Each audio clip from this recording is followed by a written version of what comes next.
Exclusive zone আছে, ওখানে কি ভারত ব্যবসা করে? ও ফকিরের জাতি, ও ব্যবসা করে এখানে? ও এখানে গোয়েন্দা সংস্থা তৈরি করেছে, ও এখানে ওর নেভাল বেস তৈরি করছে, সেখানে বাংলাদেশকে আলাদা করবার জন্য কাজ করছে। আওয়ামী লীগ করে দিয়ে গেছে।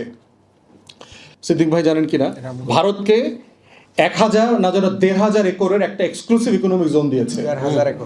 1500 একরের ফেনী নদীর এবং বঙ্গোপসাগরমুখী।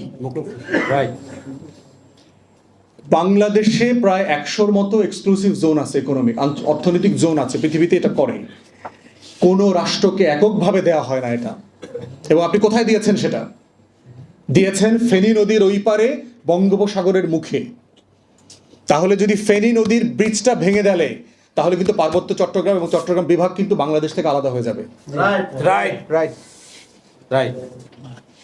এবং সেটা নিয়ে আজকে ভারতের প্রোপাগান্ডা মেশিনগুলো কথা বলছে। কলকাতা নিয়ে যাওয়ার গল্প বলছে না, দেখছেন না? যে কলকাতা নিয়ে যাবে। কেন বলছে তারা? কারণ জানে যে ওইখানে আমার 1500 একরের এক্সক্লুসিভ জোন আছে, ওখানে কি ভারত ব্যবসা করে? ও ফকিরের জাতি, ও ব্যবসা করে এখানে?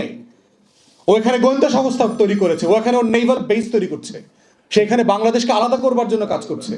রামপালে কি ভারত বিদ্যুৎ উৎপাদন করতে আসছে সুন্দরবনে?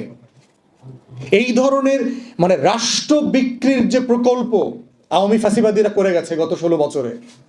আমরা অন্তর্বর্তীকালীন সরকারকে বলছি, ইমিডিয়েটলি মিরেশ্বরাইতে ভারতকে দেয়া এক্সক্লুসিভ জোন বাতিল করবেন, অথবা এটা সকল দেশের জন্য, চায়নাকে, পাকিস্তানকে, রাশিয়াকে, সবাইকে এখানে ব্যবসা করতে দিতে হবে।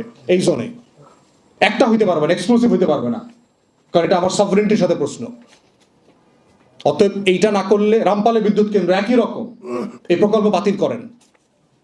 সুন্দরবন ধ্বংস করে ওখানে বিদ্যুৎ দরকার নাই আমাদের। আমরা অন্ধকারে থাকবো, তারপরে বাংলাদেশ রাষ্ট্র রাখতে হবে। রাষ্ট্র থাকলে এই রাষ্ট্রে আলো জ্বলবেই, এটা কয়লা দিয়ে হোক, গ্যাস দিয়ে হোক, বিদ্যুৎ দিয়ে হোক, আমরা আলো জ্বালাবোই। কিন্তু রাষ্ট্র না থাকলে রামপাল দিয়া বিদ্যুৎ আমার থাকবে না, আমি এটা করতে পারবো না। ঠিক। অতএব সেই যে আমার যে থ্রেট পারসেপশন গুলো আছে, যে আমার রাষ্ট্র কোথায় কোথায় হুমকির মুখে আছে, সেই জায়গাগুলো আমাকে মাথায় রাখতে হবে। 2007-এর দেখেন আপনার, এই যে indigenous community, protection of the indigenous কমিউনিটির ব্যাপারে একটা কনভেনশন হয়েছে জাতিসংঘের। 4টা দেশ সাইন করে নাই, অপোজ করেছে জাতিসংঘের সভায়। কারা কারা জানেন? যে আদিবাসীদেরকে স্বীকার করে নেয়া জাতিসংঘের যে কনভেনশন, 4টা দেশ এটা অপোজ করেছে। তার ভিতরে আমেরিকা 1 নম্বর, ইংল্যান্ড, কানাডা, অস্ট্রেলিয়া, নিউজিল্যান্ড। যারা আমাদেরকে এসে বলে যে পার্বত্য চট্টগ্রামের লোকদেরকে আদিবাসী হিসেবে স্বীকৃতি দিতে হবে, তাহলে ওরা কেন স্বীকার করতেছে না? কারণ ওরা জানে ওর রাষ্ট্রটা হলো চুরি করা রাষ্ট্র, ওর রাষ্ট্রটা হলো দখল করা রাষ্ট্র, ওর রাষ্ট্রটা হলো ইউরোপ থেকে গিয়ে বিভিন্ন দেশ থেকে কোটি কোটি আদিবাসী জনগোষ্ঠীকে হত্যা করে সে দেশ দখল করেছে, দেশ বানিয়েছে। এই জন্য সেটা সাইন করে নাই, এখনো করে নাই এটা। তাহলে তারা আমার দেশে এসে এখানকার আদিবাসী জনগোষ্ঠীকে, এখানকার ভূমিপুত্রকে বলছে যে তোমরা ওদেরকে আদিবাসী হিসাবে স্বীকৃতি দাও। ভূমিপুত্ররা সেটেলার বলতেছে। কত বড় অসভ্য প্রস্তাবনা! এবং এইটা আবার আমাদের বাটপার বুদ্ধিজীবী নাগরিক সমাজ আমাদেরকে খাওয়ায়।